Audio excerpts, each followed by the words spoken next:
महाराष्ट्र राज्य प्राथमिक शिक्षक समितीने आज राज्यभरात धरणं आणि निदर्शन आंदोलन केलं। 15 मार्च 2024च्या शासन निर्णयानुसार 2024-25 शैक्षणिक वर्षातील शिक्षक संख्येवर परिणाम होणार असल्यानं विद्यार्थ्यांच्या शिक्षणाचा मोठा फटका बसणार आहे असा आरोप समितीने केला आहे।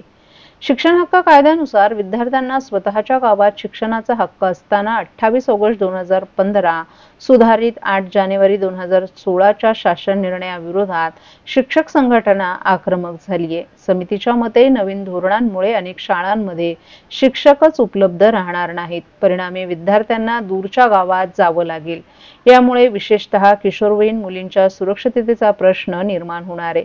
शिक्षक संघटनांनी 25 फेब्रुवारी रोजी शालेय शिक्षण विभागाकडे प्रत्यक्ष भेट देऊन निवेदन दिलं होतं।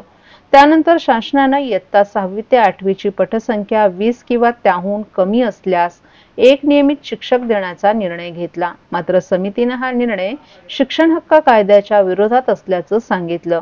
शासनाने मागणी मान्य न केल्यानं आज 17 मार्च रोजी शिक्षक संघटनांनी राज्यभरात निदर्शनं केली। शिक्षकांनी सरकारला विद्यार्थ्यांच्या भविष्यासाठी हा निर्णय मागे घेण्याची मागणी केली आहे। राज्यातील हजारो शिक्षकांना या निर्णयाचा फटका बसणार असून शासन आता कोणता निर्णय घेणार याकडे सर्वांचं लक्ष लागले। शिक्षक समितीने स्पष्ट इशारा दिलाय की मागण्या पूर्ण न झाल्यास पुढील आंदोलन अधिक तीव्र केलं जाईल। 15 मार्च 2024चा संच मान्यतेचा जो निर्णय आहे तो मराठी शाळांच्या मुळावर उठणार आहे। ग्रामीण भागातील गोरगरिबांचे शिक्षण वाचवायचे असेल आणि मराठी शाळा वाचवायचे असतील तर हा संच मान्यतेचा निर्णय शासनाने त्वरित रद्द करावा। यासाठी आम्ही वर्षभर शासनाकडे अर्ज विनंत्यांच्या माध्यमातून संवाद साधत आहोत। आम्हाला अपेक्षा होती की हा संच मान्यतेचा निर्णय त्वरित रद्द होईल, परंतु आंदोलनाची नोटीस दिल्यानंतर आंदोलनाच्या पार्श्वभूमीवर शासनाने थातूर याच्यामध्ये बदल केला आणि 1 ते 20 पटाला ज्या संच मान्यतेच्या निर्णयामध्ये फक्त एकच शून्य शिक्षक देय केला होता, तो एक शिक्षक मंजूर केला।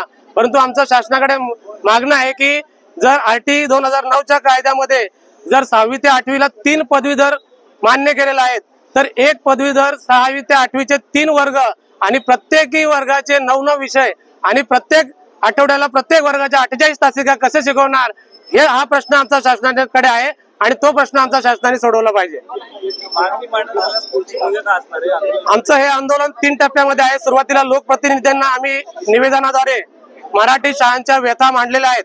त्यानंतर आज महाराष्ट्रातील 33 जिल्ह्यांमध्ये सर्व जिल्हाधिकारी कार्यालयावर आम्ही धरणे, मोर्चे, सत्याग्रह करत आहोत आणि याचाही पुढचा टप्पा मुंबईला एक भव्य असे आंदोलन केलं जाईल आणि तरी शासनाला जाग नाही आली तर मात्र आम्हाला न्यायालयाचे दरवाजे ठोठावावे लागतील आणि आम्हाला अपेक्षा आहे की न्यायालयात आम्हाला नक्कीच निर्णय मिळेल, कारण बालकांचा मोफत आणि सक्तीचा शिक्षण कायदा 2009 याच्यातील अनेक कलमाच्या विसंगत अशा तरतुदी या 2024च्या संच मान्यतेच्या निर्णयामध्ये शासनाने घेतलेल्या आहेत।